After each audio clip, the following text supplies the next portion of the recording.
Well, hello and welcome to our program tonight. Glad to have you with us. Tonight we're going to feature my last album, album number 6. I've got some big shoes to fill, and most of the songs will come from that album. There'll be one or two that will be from other albums, but most of them will be from the Big Shoes album.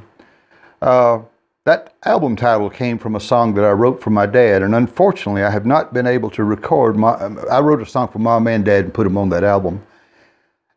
I haven't been able to get both of my brothers up to record their parts for these two songs because they help me do the background vocals, but as soon as I get them videoed, I'll put those together and I'll play those for you. I wish I could do it tonight, but unfortunately I can't.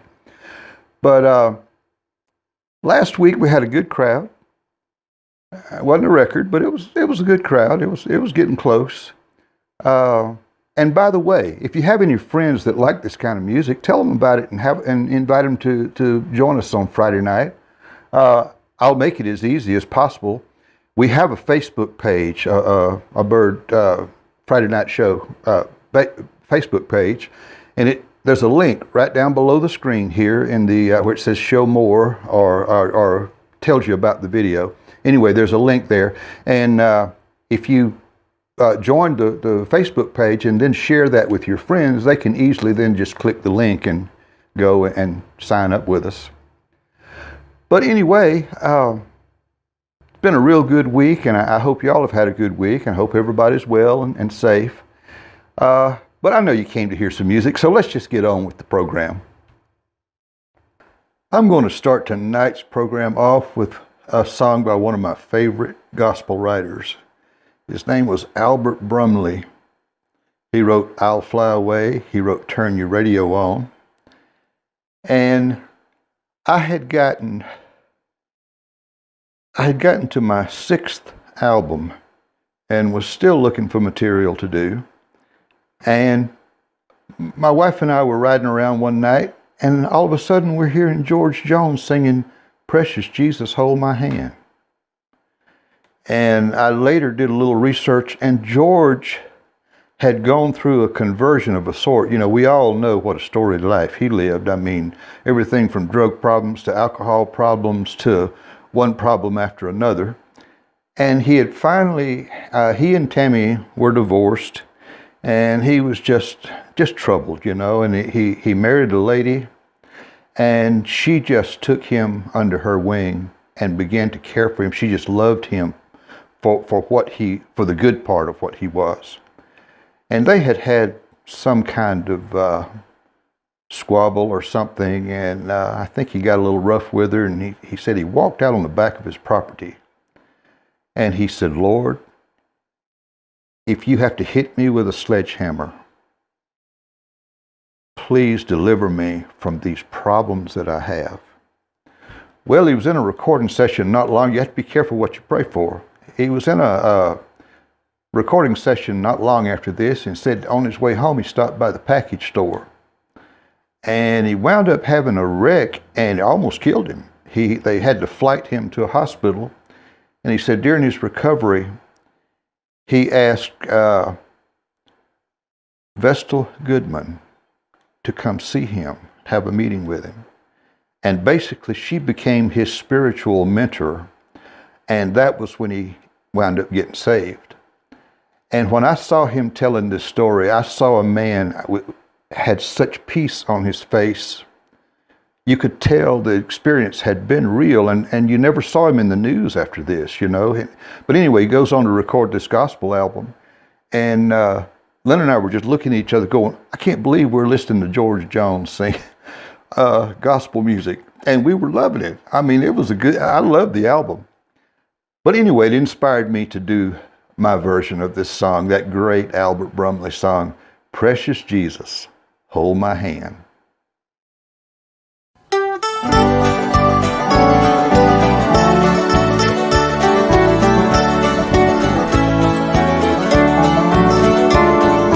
As I travel through this pilgrim land, there is a friend who walks with me.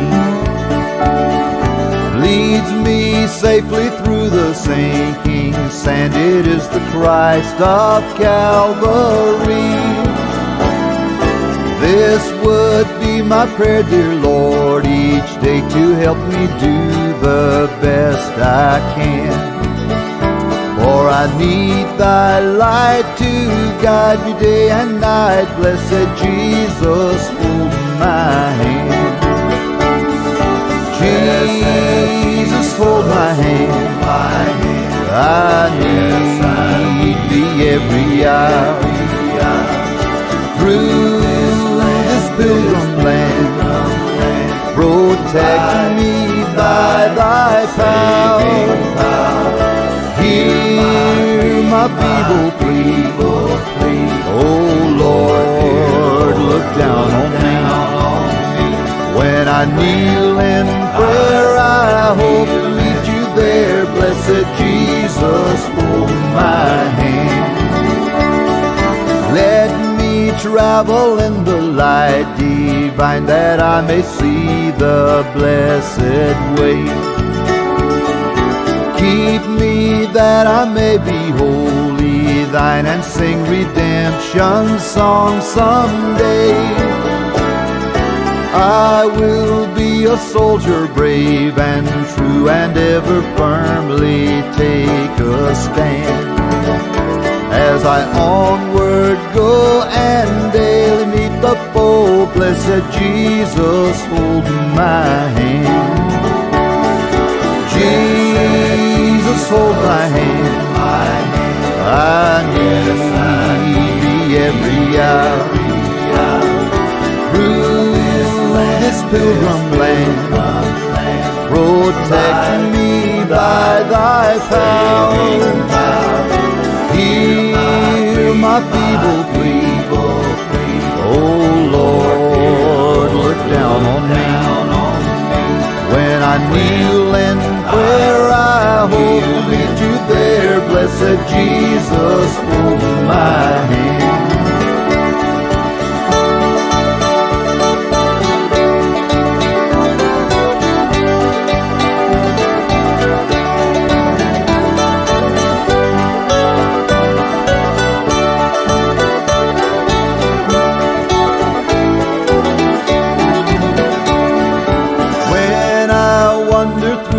Valley dim toward the setting of the sun, lead me safely to a land of rest, if I a crown of life have won.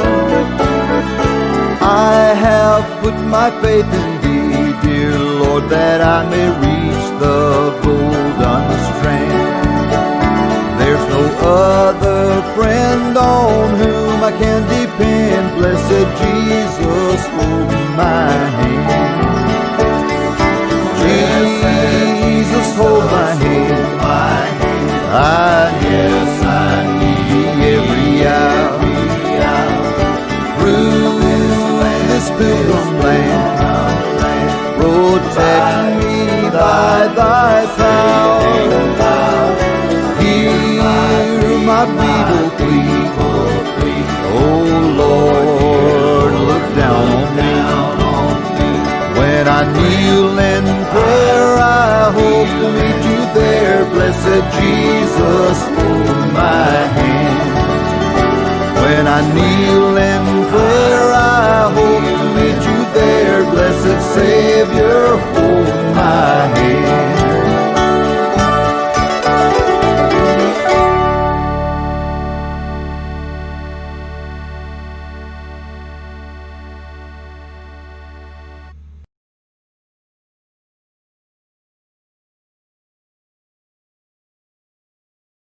This next song that we're going to do for you tonight was written by George Bernard.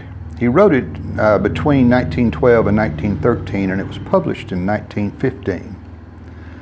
And this just went on to be, I don't even know how many people have recorded this song, and it's been in hundreds of hymnals. Brad Paisley did a version of the song. Andy Griffith did a version of the song. Chet Atkins did a version of the song. Anne Murray did a version of the song. It's been done by so many people. It's just one of the staples of the gospel music world. And we're going to do our version of it tonight for you. It's called The Old Rugged Cross. On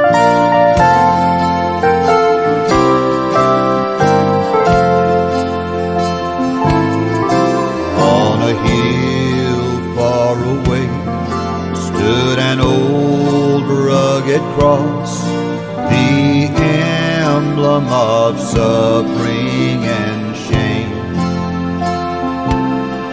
And I love that old cross, where the dearest and best for a world of lost sinners was slain. So I'll cherish the old rugged cross till my trophies at last I lay down. I will cling to the old rugged cross and exchange it someday for a crown. Oh, that old rugged cross, so despised by the world, has a wondrous attraction for me. For the dear Lamb of God left his glory above to bear it to dark Calvary. So I'll cherish the old rugged cross till my trophies at last I lay down. I will cling to the old rugged cross and exchange it someday for a crown. In that old rugged cross, stained with blood so divine, a wondrous beauty I see. For 'twas on that old cross Jesus suffered and died to pardon and sanctify me. So I'll cherish the old rugged cross till my trophies at last I lay down. I will cling to the old rugged cross and exchange it someday for a crown.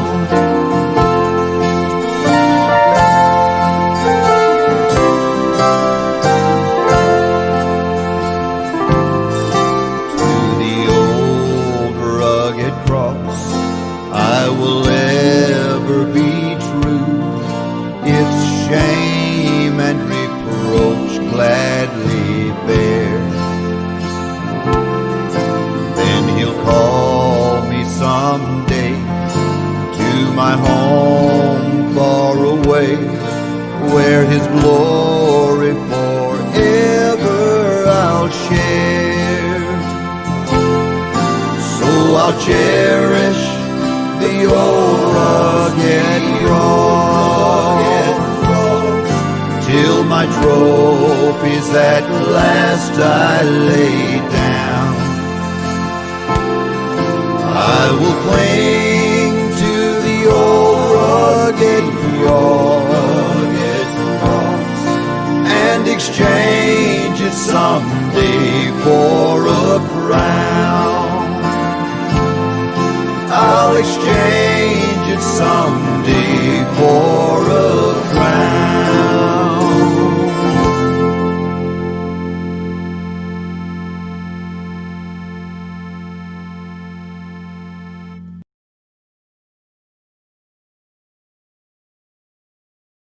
In 2000, Josh Turner had moved to Nashville to study music.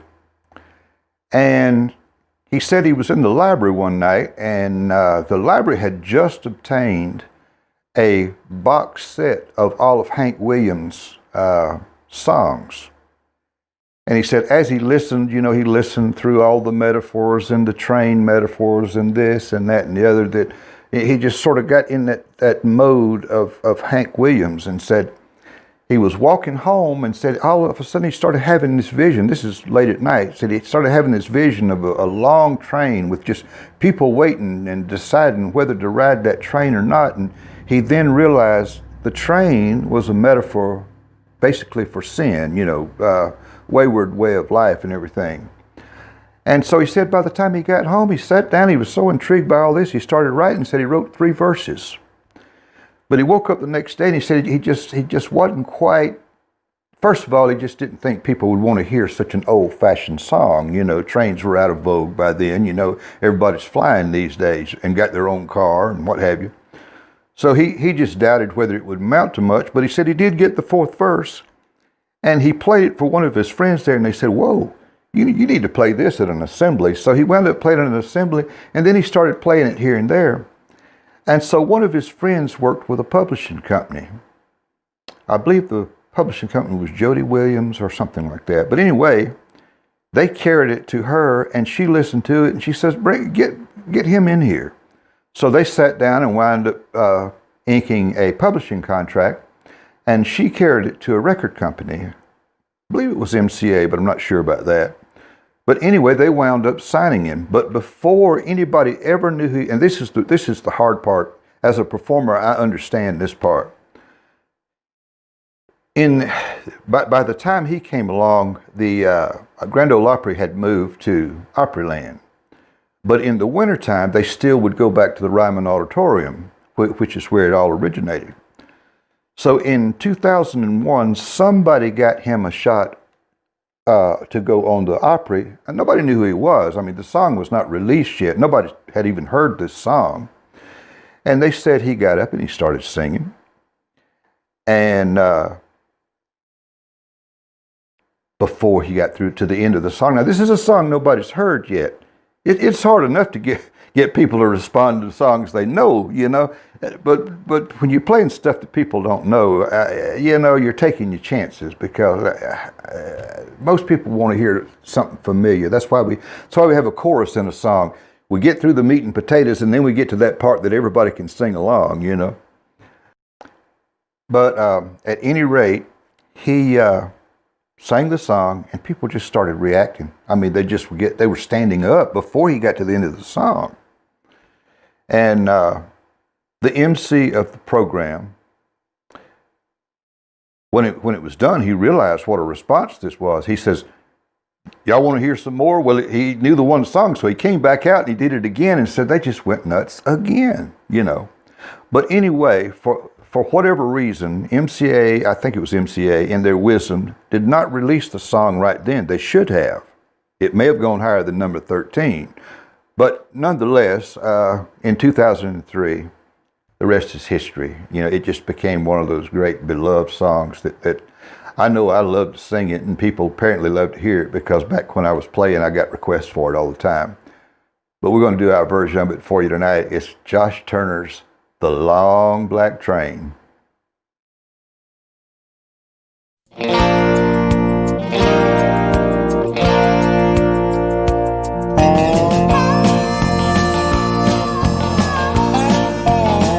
There's a long black train coming down the line, feeding off the souls that are lost and crying.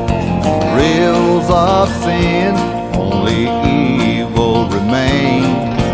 Watch out, brother, for that long black train.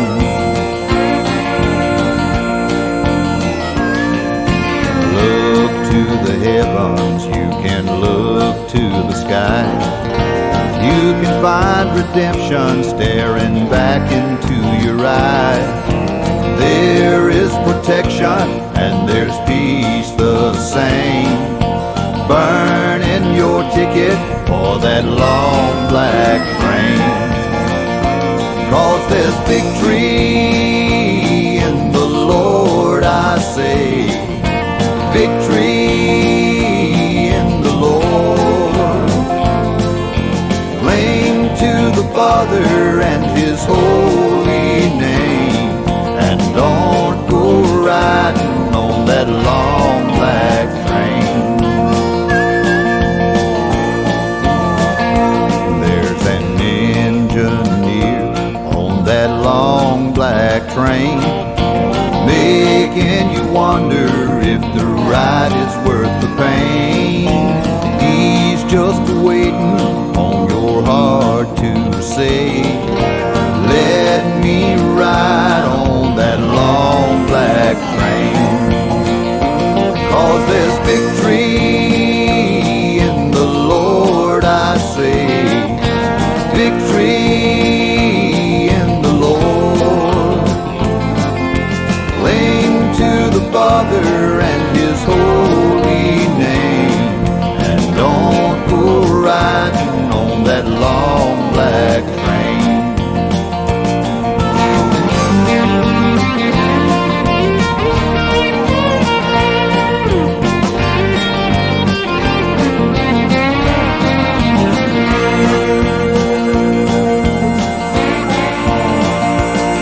Well, I can hear the whistle from a mile away. It sounds so good, but I must stay away. That train is a beauty, making everybody stare. Its only destination is the middle of nowhere. 'Cause there's victory in the Lord, I say. Victory in the Lord. Cling to the Father and His holy name, and don't go riding on that long black train. I said cling to the Father and His holy name, and don't go riding on that long black train. Yeah, watch out, brother, for that long black train.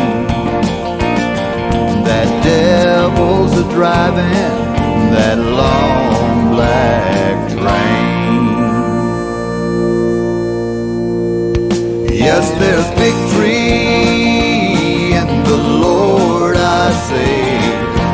Victory in the Lord.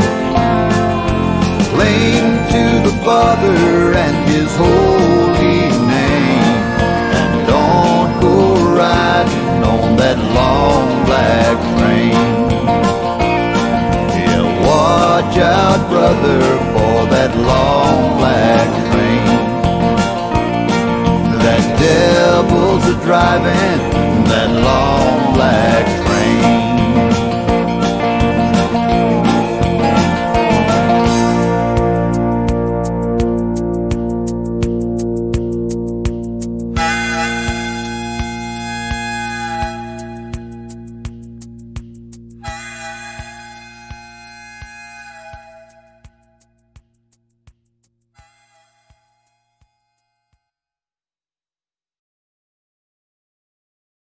For our next song tonight, I'm going to do a song from my I've Got Some Big Shoes to Fill album.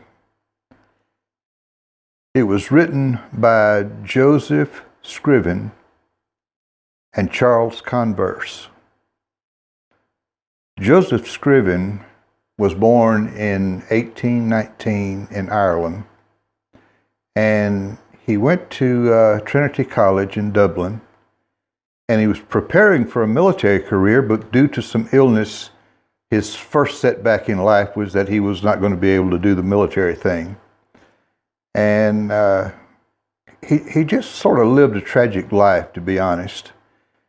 He, in 1844, he was planning to be married, and the night before he was to be married, his fiancée drowned. Well, he's a little bit despondent, or a lot despondent, and he moved to Canada, moved to a place called Rice Lake. And there he met a young lady, and some accounts say her name was Eliza Rice, and some say it was Eliza Roach, but whichever one you want to choose, it was one of those two. And just a few days before he was to marry her, she took pneumonia and died. Well, throughout all of these setbacks, he finally sort of settled on a life of trying to help others, and in doing that, he just became destitute. He didn't hold a steady job, and he lived with friends, and they got to where they were put out with him because he was always trying to help the needy instead of helping himself, and finally wound up needing a place to live, needing money, what have you, but he's still trying to help people, you know. But in 1855, something happened with his mother, and he was not able to get home, and so he wrote her a poem, never really meaning for anybody to see it, but her and him.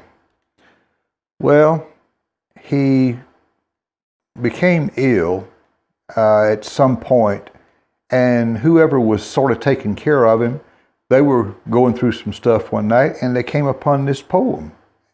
And they read it, and they said, did you write this? And he said, well, God and I wrote it. And, you know, he just never took care of that kind of business, never meant for the poem to be seen, really. But this person somehow, being aware of what a great poem it was, I don't know if they got it to Charles Converse or exactly how it wound up in Charles Converse's hands, but he wrote the music that we know now to it. And the sad thing out of all of this is the last tragic event in 1886, Scriven drowned. And we don't really know if it was suicide or whether he just, some accident. Anyway, they found him in a lake there in Canada. But he never got to really know the song that he wrote was going to give so many people comfort in their lives. And it's a song called What a Friend We Have in Jesus. So I'm going to do my version of it for you tonight. What a friend we have in Jesus.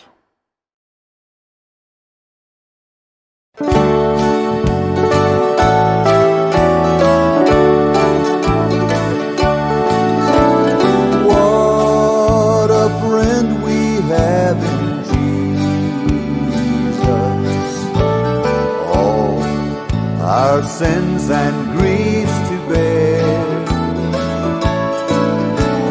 What a privilege to carry everything to God in prayer. Oh, what peace we often forfeit. Oh, what needless pain we bear. All because we do not carry everything to God in prayer. Have we trials and temptation? Is there trouble anywhere? We should never be discouraged. Take it to the Lord in prayer. Can we find a friend so faithful who will all our sorrows share? Jesus knows our every weakness. Take it to the Lord in prayer.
the soulless pair.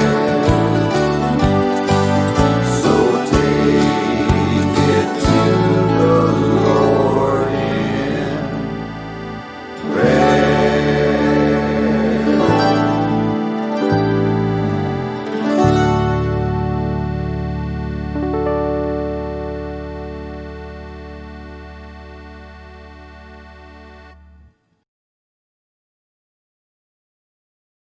This next song I'm going to do for you tonight comes from my 6th CD. I've got some big shoes to fill. And I came across this song. By the time I got to album 6, I was doing a lot of bluegrassy influenced stuff because I had started playing banjo and mandolin and adding that to the mix.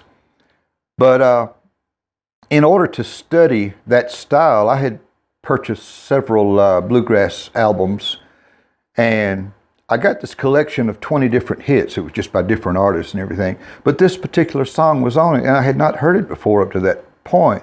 But when I heard it, I just fell in love with the song and wanted to do it. So that's how it made it on to album 6, Big Shoes. But I'm going to do it for you tonight. The Little Mountain Church.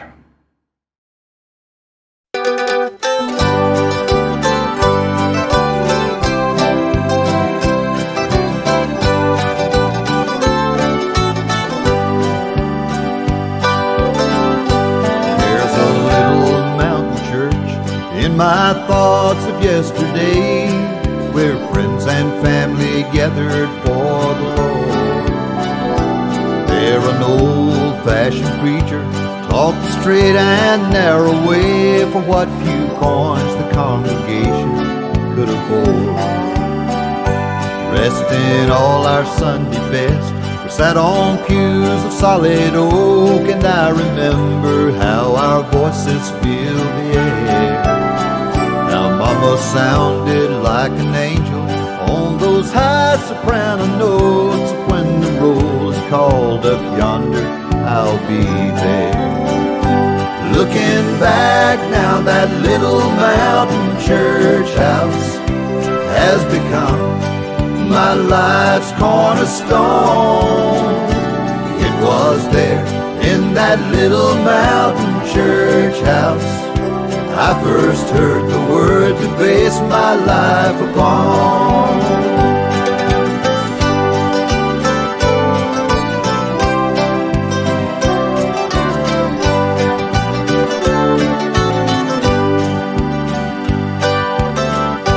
At the all-day Sunday singing, dinner on the ground, many were the souls that were revived, while the brothers and the sisters who'd gone on to glory land slept in peace in the maple grove nearby.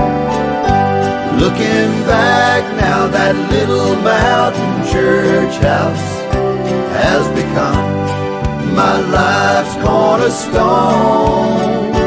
It was there in that little mountain church house I first heard the word to base my life upon. Looking back now, that little mountain church house has become my life's cornerstone. It was there in that little mountain church house I first heard the word to base my life upon. I first heard the word to base my life upon.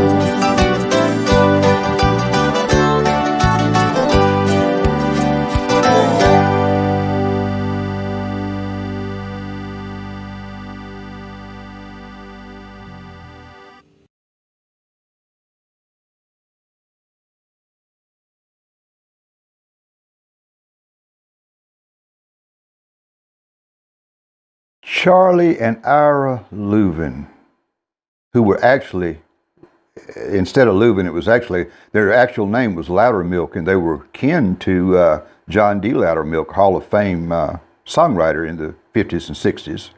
But anyway, they changed their name from Loudermilk to Louvin when they went into show business. And I was playing at a place called Uncle Bill's back in, must have been about, it was early 2000. This album didn't come out till 2003 that I'm fixing to tell you about, so it had to be after that. But long about that time, somebody came up to me and they said, you ever heard of the Louvin Brothers? I said, yeah, I've heard of them. Said, do you know a song called Keep Your Eyes on Jesus? I'm going, no, I don't believe I've heard that one. And they had the Livin' Lovin' Losing CD that Carl Jackson had produced after Ira had passed away, actually. It was done in the early 2000s, and they kept it a secret from Charlie for a while. Charlie was still alive until 2011, but they kept it a secret from him for a while, but he finally found out by accident, so he was a part of the process after that. But what they did is they took all the Louvin Brothers songs, well, not all of them, but the biggest ones, and a who's who came out of the country market to record this album, do different versions of it. Glenn Campbell worked on the album. Johnny Cash worked on the album. Linda Ronstadt, Dolly Parton, Alison Krauss, James Taylor. I mean, the list goes on. I mean, there were, not only were the singers that you know the top of the list, but the players. Most of you wouldn't know the players because they're session people and you don't ever see their name on things. I knew a lot of them because being a player, you sort of know who other players are, you know. But nonetheless, it was a who's who of people that helped them do this album. And it went on to win the country music, the country music album of the year in 2004. It was released in 2003. It won the Bluegrass Music Association award for the event of the year. Alison Krauss and James Taylor won a duet of the year for their song that they did on there, which escapes me at the moment. I'm sorry about that, but I'll put it on the screen. But I think it was How's the World Treating You, but I'll be sure and put it on the screen if that's not correct. But anyway, what a wonderful song. And I was so glad whoever it was asked me about this. I went home and listened to it, and I'm going, I got to learn that. So at that point, I was working on my sixth album, and it wound up making it onto the sixth album. But I'm going to do it for you tonight. The Louvin Brothers song, Keep Your Eyes on Jesus.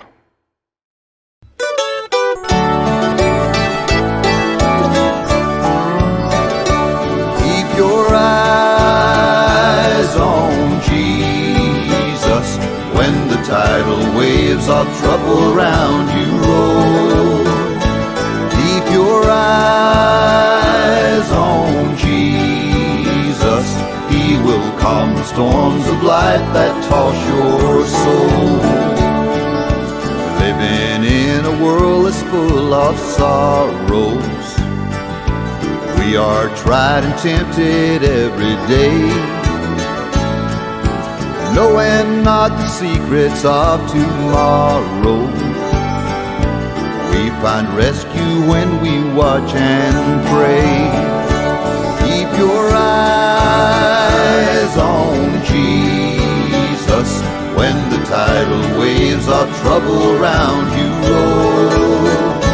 Keep your eyes on Jesus. He will calm the storms of life that toss your soul.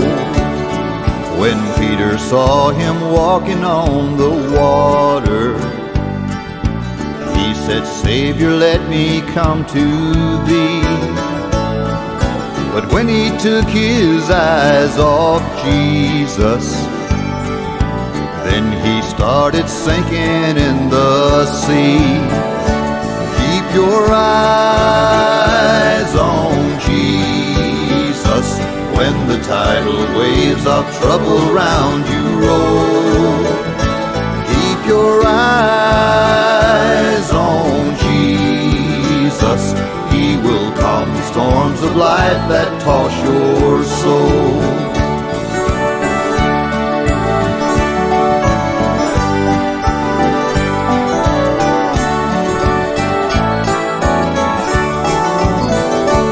Keep your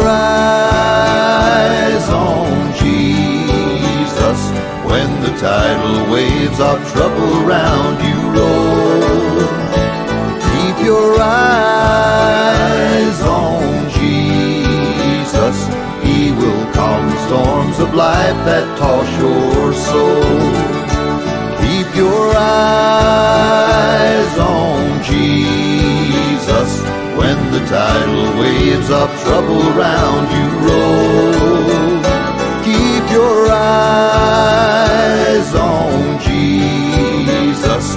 He will calm the storms of life that toss your soul. Jesus calms the storms of life that toss your soul.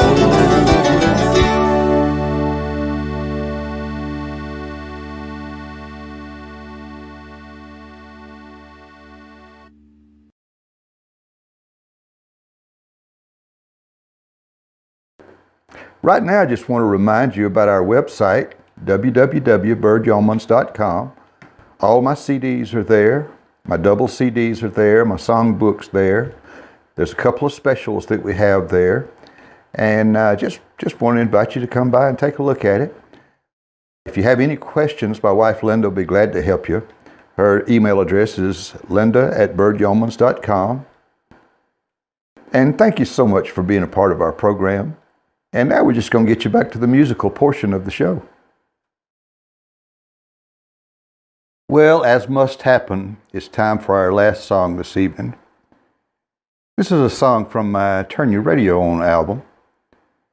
In looking for songs to do for different albums, I come by them in various ways, but this particular song, I really had never heard it before and did not grow up singing this song. It was written in the early 1900s and been in several hymnals and became a very popular song, but I wasn't familiar with it until a lady came into my studio and recorded a version for her album.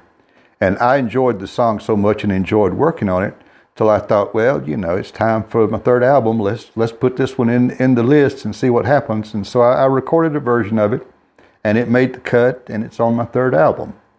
But it's a song called I'm Getting Ready to Leave This World.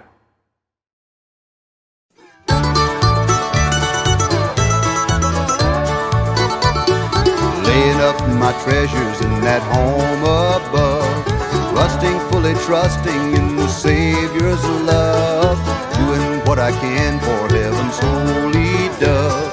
I'm getting ready to leave this world. I'm getting ready to leave this world. I'm getting ready for the gates of hell. Keeping my record right, watching both day and night. I'm getting ready to leave this world, to prepare a mansion. Jesus said I'll go. If it were not true, I would have told you so. Just a little while to linger here below. I'm getting ready to leave this world. I'm getting ready to leave this world. I'm getting ready for the gates of pearl. Keeping my record right, watching both day and night. I'm getting ready to leave this world. I'm getting ready to leave this world. I'm getting ready for the gates of pearl. Keeping my record right, watching both day and night. I'm getting ready to leave this world. I'm packing up, getting ready to go, I'm packing up, getting ready to go, I'm packing up, getting ready to go, I'm packing up, getting ready to go, I'm getting ready to leave this world. I'm getting ready for the gates of pearl. Keeping my record right, watching both day and night. I'm getting ready to leave this world. I'm getting ready to leave this world.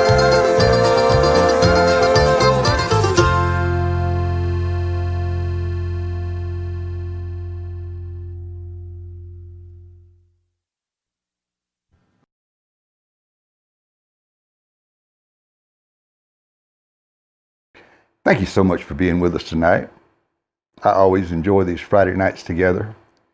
Don't forget, if you have any friends that like this kind of music, invite them to join us and join our Facebook page. There's a link down below. And if you would like one of my CDs or the book, or if you'd like to know more about us, some history or some links to more videos, check out our web page, www.birdyeomans.com. And if you have any questions, my wife Linda is always glad to help you. Her email address is linda@birdyeomans.com.